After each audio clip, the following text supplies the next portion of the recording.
Welcome. Today I'm going to present to you a model that can be used to compensate for the hysteresis of a 3D printed sensor. What we did is we used this model over here. This model consists of a couple of cells, which all consist of a nonlinear resistor and a capacitor connected to a voltage source representing the input of the model.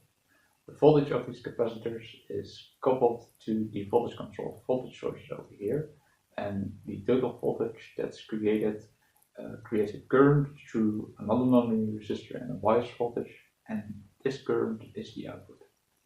We've shown that this model is stable if the nonlinear resistors in the first circuit never get below a certain value, and we've made sure that this never happens by adjusting the shape of those nonlinear resistors. So now what we do is we train it with the sensor output as an input and the sensor input as the objective, and in such a way we get a model that is trained to behave as the inverse of the sensor.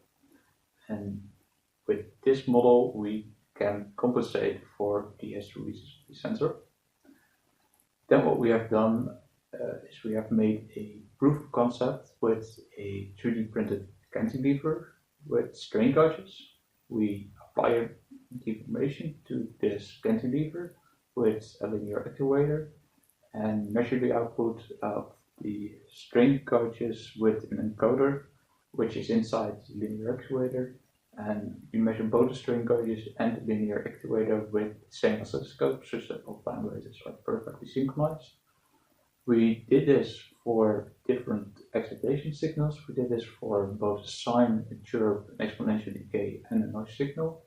And then we fitted the model to get the relation between the strain gauge output and the encoder.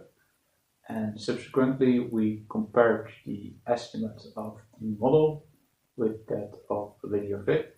And we indeed see that it improves how well the estimation matches to the reference. However, we still have to test if the model as trained with one sensor is also applicable to another sensor, and if so, under which circumstances.